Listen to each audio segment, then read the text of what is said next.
स्वस्ति पंथा मनोचरिमा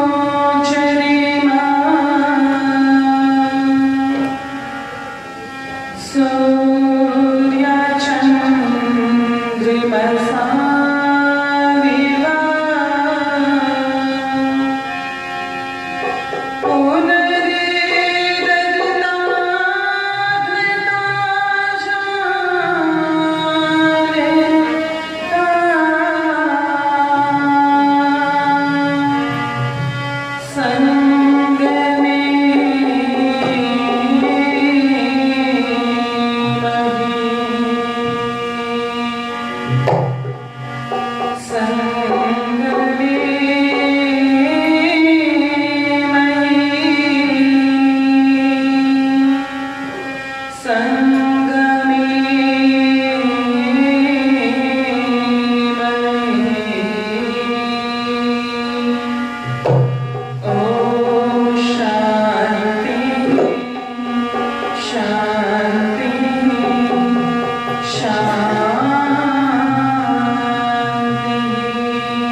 शुभ कर्मों से मिला मनुज तन नेक कमाई करता चल मत करे इसमें फेर बदल शुभ कर्मों से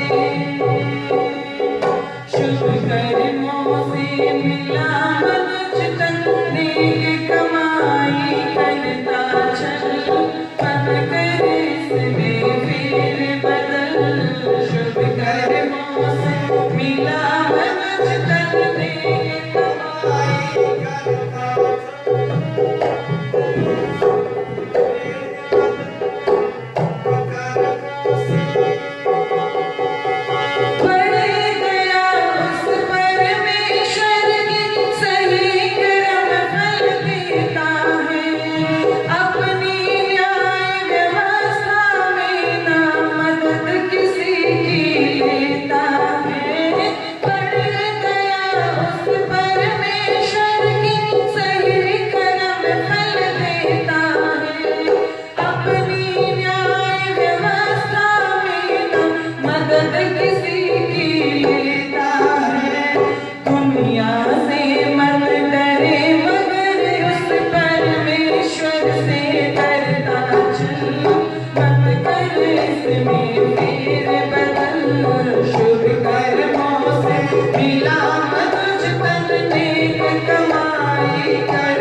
मिला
योग्य जिनके ब्रह्मत्व में रह करके हमने इस पवित्र पावन यज्ञ को किया है। आर्य जगत के बहुत उच्च कोटि के त्याग और तपस्या की प्रतिमूर्ति श्रद्धेय पूज्य स्वामी आर्यवेश जी महाराज बहुत ही आदर सम्मान श्रद्धा के योग्य हैं, जिन्होंने बहुत अच्छे अच्छे भजन हमारे मध्य में सुनाए हैं। आदरणीय श्रद्धेय पूज्य स्वामी मुक्तिवेश जी महाराज, आदरणीय श्रद्धेय पूज्य दादाजी जी ने बहुत अच्छा भजन हमारे मध्य में रखा।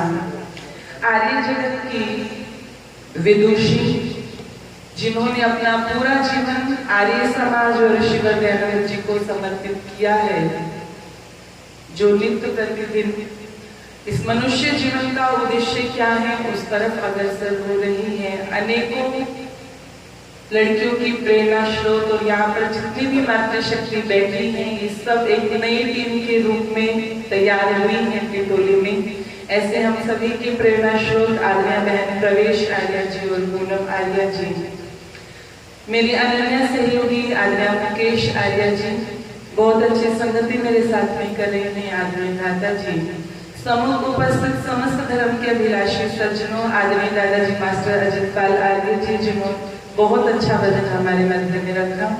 पूजा एवं वंदना की योग्य मातृशक्ति, आइए ये शादी उपाकरण जगह जगह पर आर्य समाजों के अंदर इस सावन के अवसर पर मनाए जाते हैं। इस महीने में जगह जगह पर वेद कथा और ये कार्यक्रम रखे जाते हैं। पिछले वर्ष जब कोविड लगा हुआ था, कोरोना था, तब ये कार्यक्रम श्रावणी के पर्व आर्य समाजों में नहीं हुए थे। तब हमने लगभग सभी मंदिरों में जाकर के, क्योंकि गांव के अंदर हम देखते हैं महिलाएं मंदिरों में जाकर के इस समय सावन के गीत गाती हैं और ये पूरे हरियाणा में लगभग चलता है। पिछले साल हमने कम से कम एक महीने में 100 से ज्यादा मंदिर कवर किए, जो मुकेश का इलाका है चहर कला का, वहां पर, और वहां पर ज्यादा ही एक मंदिर में कम से कम 200, 250 महिलाएं होती थी। तो वहां से पता लगा कि हम किस तरह से इस अवसर पर जाकर के आर्य समाज का प्रचार और श्री ऋषिवर दयानंद जी की विचारधारा को प्रचारित और प्रसारित कर सकते हैं। तो आइए कुछ विचार मैं आप लोगों के मध्य में रखूंगी, इसे आशा और विश्वास के साथ में आप बड़े ही धैर्य और श्रद्धा से सबको सुन रही हैं। कुछ समय के लिए आप मुझे भी सुनेंगे। मैं कोई नई नहीं हूँ, आपके लिए मेरे लिए परिवार की तरह से ही ये आश्रम और ये पूरा गांव, तो आप बहुत ही स्नेह मुझे देते हैं। कुछ विचार आप लोगों के मध्य में रखने का प्रयास करोगे।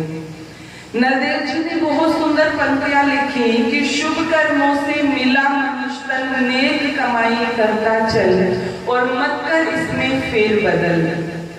ऋषिवर दयानंद जी लिखते हैं कि परमपिता परमेश्वर 5 कार्य करता है और वो 5 कार्य है, वो परमपिता परमेश्वर इस सृष्टि को बनाता है, इस सृष्टि का पालन पोषण करता है, इस सृष्टि का संहार करता है और परमपिता परमेश्वर जीवों के लिए एक न्याय व्यवस्था लेकर के बैठा है। सभी के कर्मों के अनुसार उनके न्याय का फल देता है। और जब परमपिता परमेश्वर सृष्टि की आदि में 4 विषयों के अंतःकरण के माध्यम से हमें वेदों का ज्ञान देता है, इन 5 कामों के अलावा परमपिता परमेश्वर कोई और कार्य नहीं करता। इसमें से जो चौथा कार्य है कि वो परमपिता परमेश्वर एक न्याय व्यवस्था लेकर के बैठा है। उसी न्याय व्यवस्था के आधार पर, हमारे कर्मों के आधार पर यह निर्धारित होता है कि हमें कौन सी योनि में जाना है, हमें मनुष्य शरीर प्राप्त होगा या हमें किसी भोग योनि में जाना है। तो ऋषिवर दयानंद एक बात लिखते हैं, कई लोग ये कह देते हैं, अलग अलग मत चलते हैं, जैसे ब्रह्म कुमारी मत चलता है, वो ये कहता है कि मनुष्य का शरीर केवल एक ही बार मिलता है, इसके बाद नहीं मिलता, इसलिए जो करना है वो इसी जीवन में कर लो। लेकिन ये बात बिल्कुल झूठ है कि मनुष्य का शरीर एक ही बार मिलता है, ये हमारे कर्मों के अनुसार चलता है। और ऋषिवर दयानंद कहते हैं कि कैसे ये विभाजन होता है कि मनुष्य का शरीर मिलेगा। तो वहां लिखते हैं कि जब व्यक्ति के 50% पुण्य हो जाते हैं और 50% पाप हो जाते हैं, दोनों 50-50 इकट्ठी हो जाती है तो हमें ये मनुष्य का शरीर मिलता है।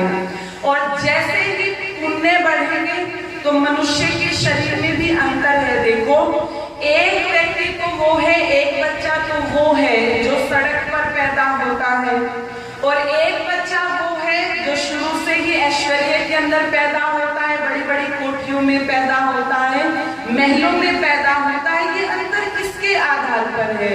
ये अंतर हमारे कर्मों के आधार पर है। जैसे ही पाप बढ़ जाएंगे, यदि 51% भी पाप हो गए तो परमात्मा हमसे ये मनुष्य का शरीर छीन लेता है, वो हमसे छीन लेता है। फिर अनेकों योनियां हैं परमात्मा के पास में, फिर वो हमें देते हैं। जैसे जैसे पुण्य बढ़ते जाएंगे, इस शरीर के माध्यम से हमें सुख मिलता जाएगा, अच्छे माता पिता मिलेंगे, अच्छा पारिवारिक वातावरण मिलेगा, अनेकों ऐश्वर्य मिलेंगे। और यदि हमने केवल 50% ही पुण्य किए हैं तो एक सड़ा गला मनुष्य का शरीर मिलेगा। लेकिन ऐसा नहीं है कि वो व्यक्ति उसी अवस्था में रहेगा। अपने पुरुषार्थ के आधार पर, अपने परिश्रम के आधार पर वो व्यक्ति कहीं भी जा सकता है यदि वो पुरुषार्थ करेगा तो। अनेकों उदाहरण मिलते हैं। एमडीएच के मसाले सभी के घरों में आते होंगे। उनके जीवन में आता है कि जब भारत पाकिस्तान का बंटवारा हुआ तो वो वहां से चले। कहते हैं उनके पास में केवल 1500 रुपए थे। मैं एक बार जोधपुर में थी, तब वहां पर महाशय धर्मपाल जी आए थे, तब उनके जीवन के अंदर ये बात बताई कि वो वहां से केवल 1500 रुपए लेकर के दिल्ली के अंदर आए थे। और कितने पढ़े हुए थे? 5 भी नहीं पढ़े हुए थे पूरे। और कहते हैं उनके पिताजी उनको आर्य समाज में लेकर के जाते थे और दिल्ली की चांदनी चौक की गलियों में तांगा चलाया करते थे। आप विचार करो, चिंतन करो, जो व्यक्ति तांगा चला रहा है और आज उनका वर्चस्व, आज उनका यश कहां तक फैल रहा है वो तो नहीं है, लेकिन उनके नाम को कोई भूल भी नहीं सकता। आर्य समाज में ना जाने कितने करोड़ों रुपए का दान वो देते थे, कितनी संस्थाएं उनकी अभी भी चलती है। तो पता लगा व्यक्ति भले ही धरातल पर पैदा हुआ है, भले ही कितने अभाव में पैदा हुआ है, व्यक्ति चाहे तो कहां तक नहीं पहुंच सकता। अब बाबा रामदेव जी का उदाहरण ले लीजिए। कहते हैं कि नारनौल की गलियों के अंदर साइकिल चलाते हुए घूमा करते थे। आज पतंजलि के नाम को कौन नहीं जानता। तो व्यक्ति चाहे तो क्या नहीं कर सकता, केवल और केवल व्यक्ति का पुरुषार्थ, उसकी कर्म ही है जो उसके साथ में जाते हैं। और परमात्मा ये न्याय व्यवस्था लेकर के बैठा है। यदि हम अच्छे कर्म करेंगे, व्यक्ति कह देता है परमात्मा हमें सुख और दुख देता है, परमात्मा नहीं देता। परमात्मा तो केवल हमारे किए हुए कर्मों के फल के रूप में, यदि अच्छे कर्म किए हैं तो उसका फल हमें सुख रूप में मिलेगा, और यदि बुरे कर्म किए हैं तो उसका फल हमें दुख रूप में मिलेगा। वेद कहता है पक्तारम पक्वा पुनराविशाति, हम जैसा पकाएंगे वैसा खाएंगे, हम जैसा बोएंगे वैसा काटेंगे। इसलिए सब कुछ यहीं पर रह जाता है। आदरणीय आर्य जी भजन सुना रहे थे कि ये माया ठग सब रिश्तों से दूर कर देती है, सब चीजों से हमें दूर कर देती है। आज व्यक्ति उस करेंसी को कमाने में लगा है। परमपिता परमेश्वर की अदालत में ये करेंसी नहीं चलती। जैसे हम दुबई के अंदर गए तो वहां पर हमारे ये रुपए नहीं चलते, हमें वहां की करेंसी धर्म में चेंज करवानी पड़ती है। आदमी बहन जी स्वामी जो विदेशों में जाते रहते हैं, ये भी वहां की करेंसी को लेते हैं। एक देश से दूसरे देश में जाते हैं तो वहां पर भी करेंसी बदल जाती है। ऐसे ही परमपिता परमेश्वर की अदालत में भी ये करेंसी नहीं चलती, वहां पर भी शुभ कर्म रूपी करेंसी चलती है। यदि अच्छे कर्म करेंगे तो उनका फल हमें सुख रूप में मिलेगा, और बुरे करेंगे तो फिर दुख रूप में मिलेगा। दुनिया की कोई ताकत उनको हटा नहीं सकती। इसलिए लिखा अपनी अपनी कर्म इंसान चला जागा, सब धन माया छोड़ गई तो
चला जागा और सब धन माया छोड़ यही तू तज के प्राण चला जागा।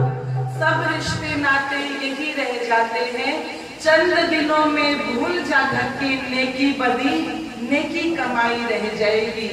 आज यदि हम अपने परिवार के अंदर देखें, बच्चों को अपने दादा का नाम याद होगा, अपने परदादा का नाम होगा, ज्यादा से ज्यादा उससे एक पीढ़ी और पीछे चले जाइए, उनका नाम याद होगा। ना जाने कितने लोग हमारे आस पड़ोस से आते हैं चले जाते हैं, कोई उनको याद नहीं रखता। क्या कारण है कि भगवान राम को गए हुए 9.5 लाख वर्ष हो गए, लेकिन बच्चा बच्चा उनके नाम को जानता है और हमारे घरों में पूजे जाते हैं। क्या कारण है कि भगवान कृष्ण जिनकी जन्माष्टमी अभी आ रही है 19 तारीख को 5,500 वर्ष हो गए, लेकिन बच्चा बच्चा उनके नाम को जानता है।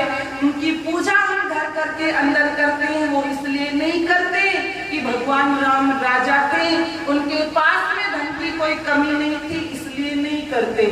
उन्होंने दुनिया के अंदर कर्म ऐसे किए कि आज उनके नाम को जाना जाता है और उन्हें प्रेरणा के रूप में सब लेते हैं।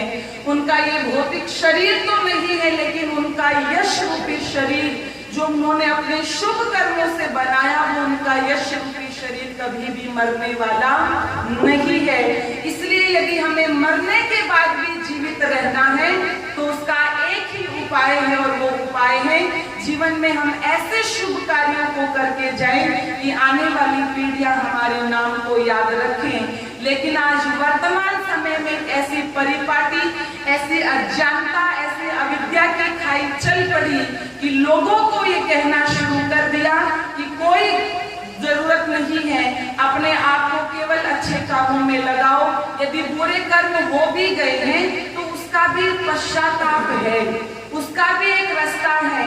अनेकों रास्ते वहां पर निकाल दिए। कोई कहता है गंगा में नहा करके आ जाओ, कोई कहता है व्रत कर लो, कोई कहता है उपवास कर लो।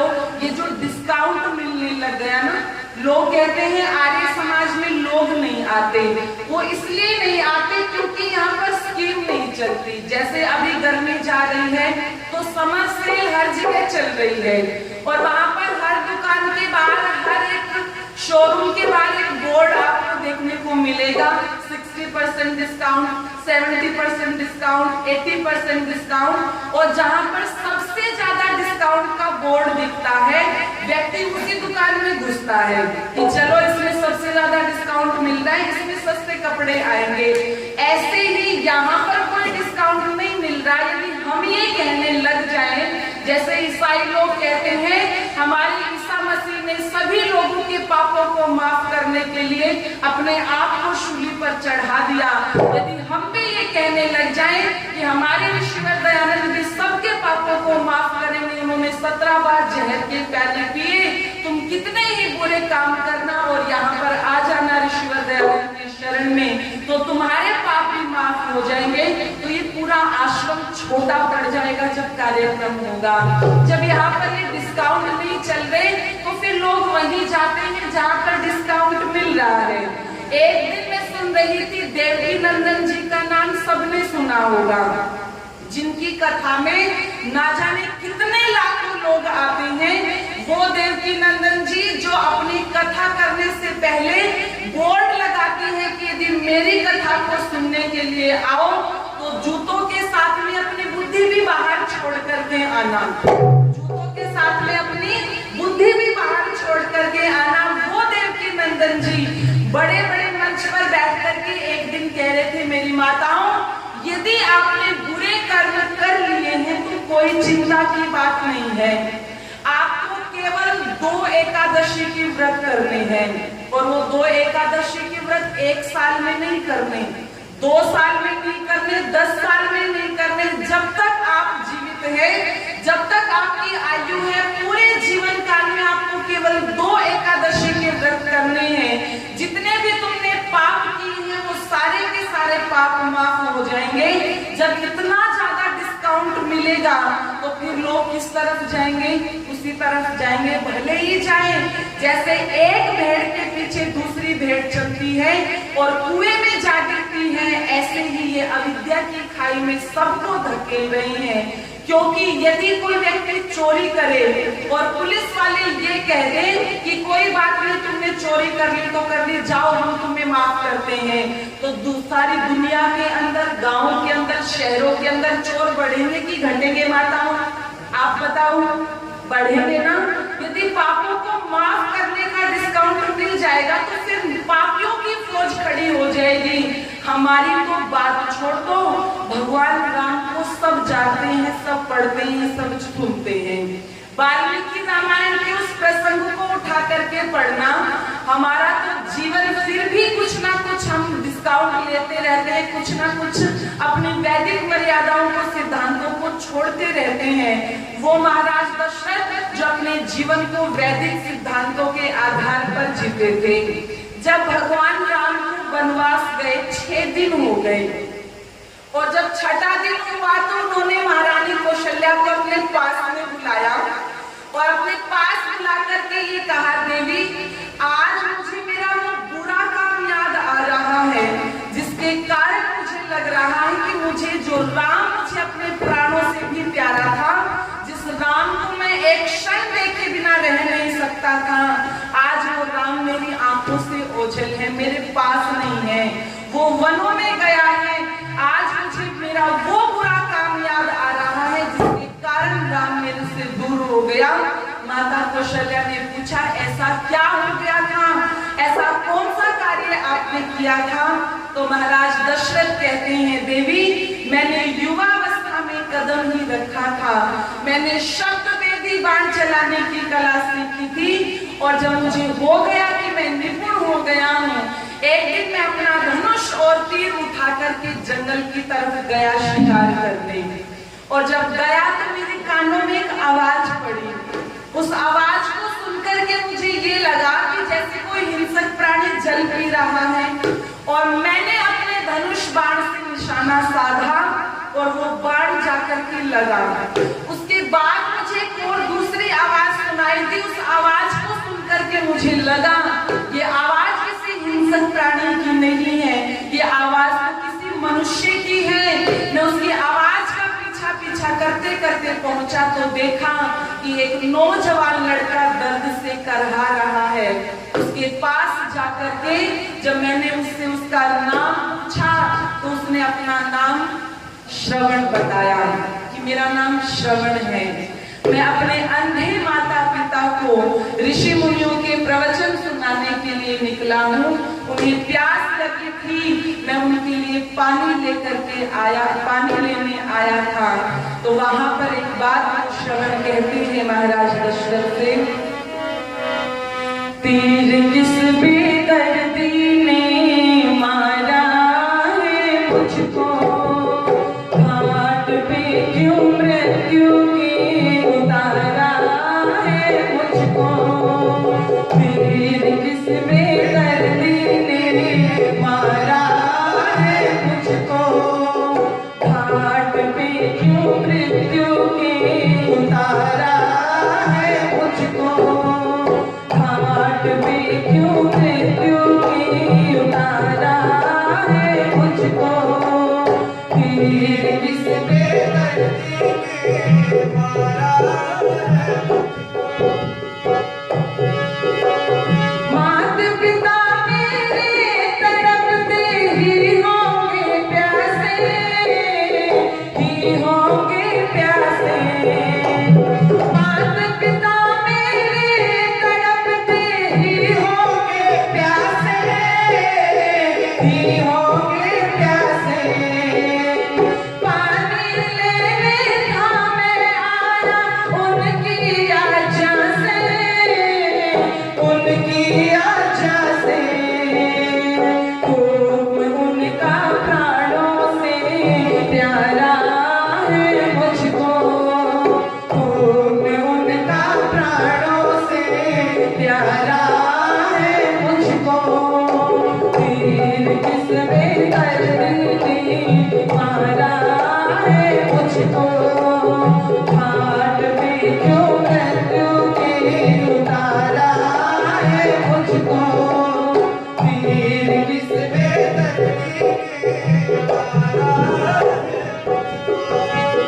मोती मेरी गिरी बिजली तो अंधों पर, बिजली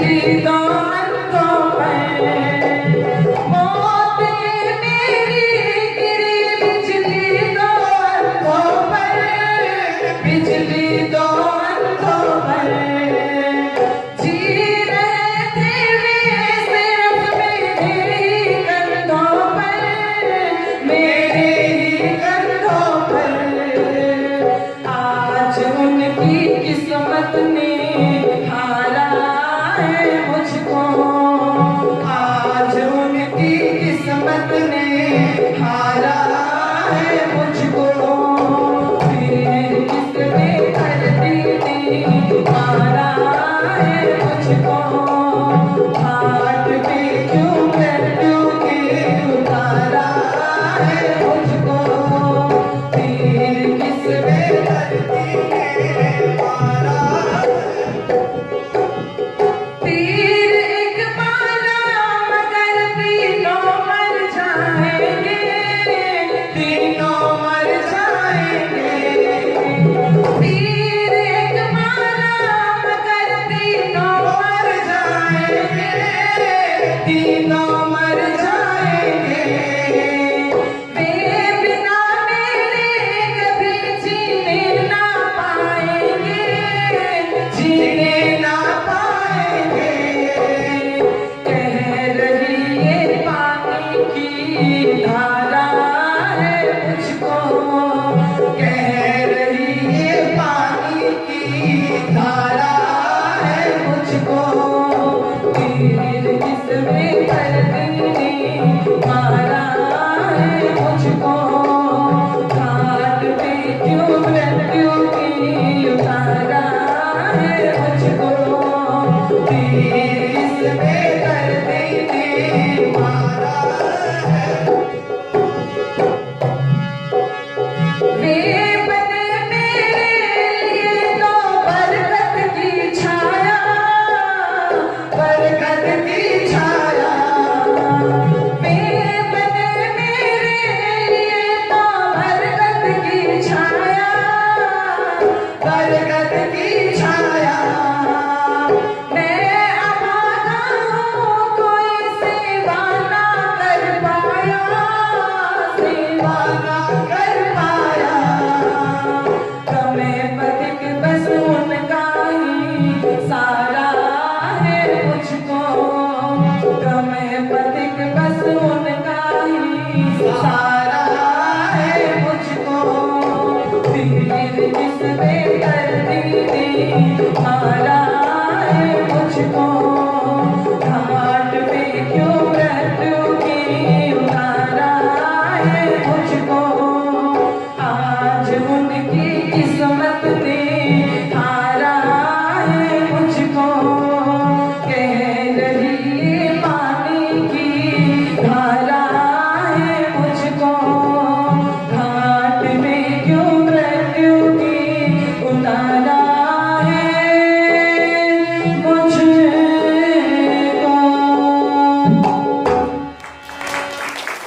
ये बात वहां पर श्रवण कहते हैं कि ये तीर मुझे किसने मारा है, मेरे अंधे माता पिता किसके सहारे जीवित रहेंगे।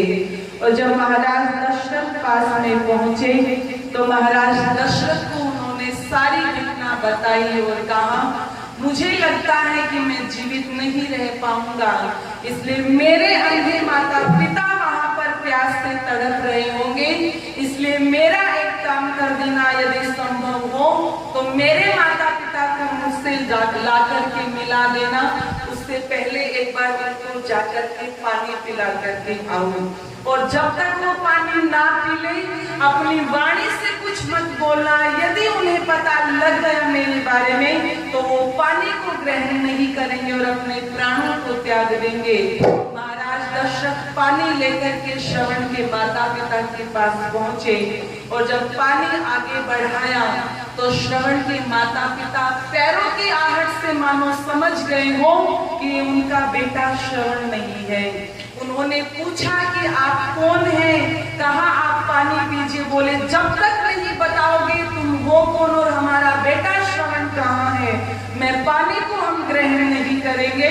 और जब इस जिद को लेकर के बैठे तो महाराज दशरथ ने सारी घटना बताई और कहा ये पाप मेरे से अवश्य हुआ है, लेकिन मैंने ये पाप जानबूझकर नहीं किया, ये पाप मेरे से अनजाने में हुआ है। वो अंधे माता पिता बिलख बिलख करके रो रहे थे और कह रहे थे वो श्रवण हमारे बुढ़ापे की लाठी था, हमारा सहारा था, अब हम किसके सहारे जीवित रहेंगे। आज ये अंधे माता पिता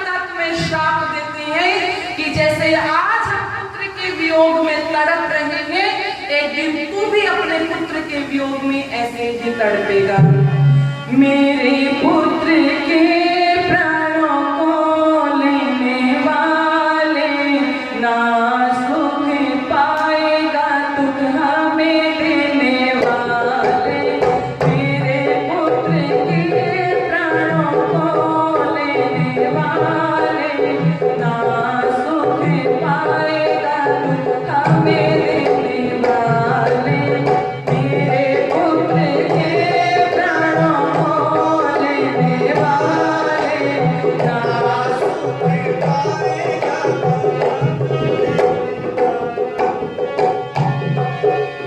करने करने से पहले सोचा विचारा, करने करने से पहले सोचा विचारा, ना समझी दुख का है कारण हमारा, ना समझी दुख का है कारण हमारा।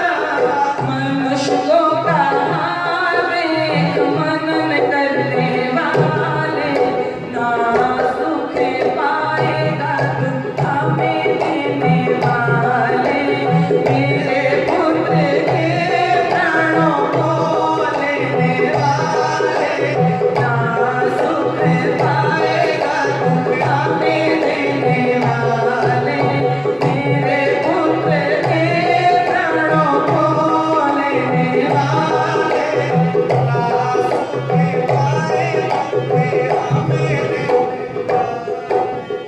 अंतों की लाठी का श्रवण हमारा, अंतों की लाठी का श्रवण हमारा। बुढ़ापे में आपको देगा सहारा, बुढ़ापे में आपको देगा सहारा। चला छोड़ हमको किसके हवाले ना सुख पाएगा दुख हमें देने वाले। चला छोड़ हमको किसके हवाले ना सुख पाएगा दुख हमें देने वाले।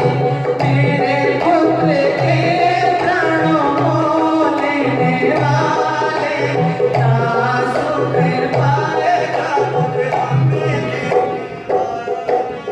हम हैं दुखी पुत्र के दुख में जैसे, हम हैं दुखी पुत्र के दुख में जैसे। तू होगा दुखी पुत्र के दुख में ऐसे, तू होगा दुखी पुत्र के दुख में ऐसे।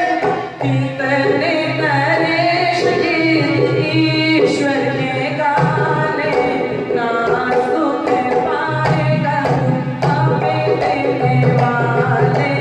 मेरे पुत्र के प्राणों को लेने वाले ना सुख पाएगा दुख हमें देने वाले।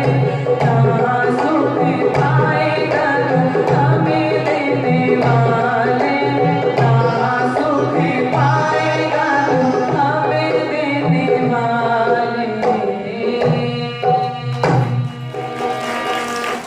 ये बात वहाँ पर श्रवण के माता पिता कहते हैं कि जैसे आज हम अपने पुत्र के वियोग में तड़प रहे हैं, तू भी अपने पुत्र के वियोग में ऐसे ही तड़पेगा।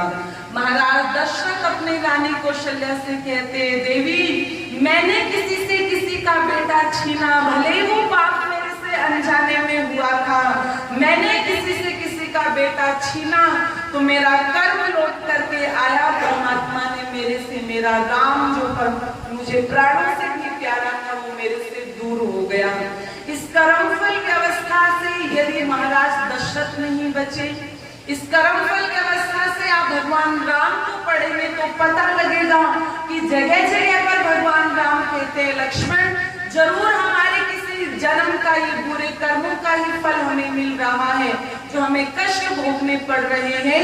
यदि भगवान राम भी इस कर्मफल व्यवस्था को स्वीकार कर रहे हैं, तो हमारी तो औकात ही क्या है, हमारी तो बिसात ही क्या है। तो चिंतन करना, मनन करना, जो लोग हमें अविद्या की खाई में धकेल रहे हैं कि तुम्हें तुम्हारे बुरे कर्मों का फल नहीं मिलेगा, ये जन्म तो बिगड़ ही बिगड़ रहा है, आने वाले जन्म को भी हम बिगाड़ रहे हैं। इसीलिए निवेदन करना चाहूंगी, वेद ने कहा पत्तार पत्वा पुनराविशाति, हम जैसा करेंगे हमारे पास वैसा ही लौट करके आएगा। जैसे एक अनपढ़ माता जी थी और उनके पास में एक दुकान थी लाला जी की। वो अनपढ़ माता जी उनसे चीनी लेने के लिए गई, कहा 1 किलो चीनी दे दो। उनसे वो चीनी लेकर के आ गई। वो माता जी घी बेचा करती थी, तो लाला जी ने उस माता जी से कहा, माता जी आप घी बेचती हैं, मुझे 1 किलो घी चाहिए। उन्होंने कहा कोई बात नहीं, आप मेरे घर आकर के 1 किलो घी ले जाना। लाला जी आए, माता जी से 1 किलो घी लेकर के चले गए। अब उनको लगा कि क्यों ना मैं एक बार कंफर्म कर लूं ये 1 किलो है कि नहीं है, और उन्होंने जब अपनी उस पर रखा तराजू। आप अंग्रेजी दवाओं से परेशान हैं या फिर रोगों से परेशान होकर संसार से उठ जाना चाहते हैं? उठ जाने से पहले नाड़ी वैद्य क्या क्लब पर आइए और अपने सभी रोगों का आयुर्वेद में सही समाधान पाइए।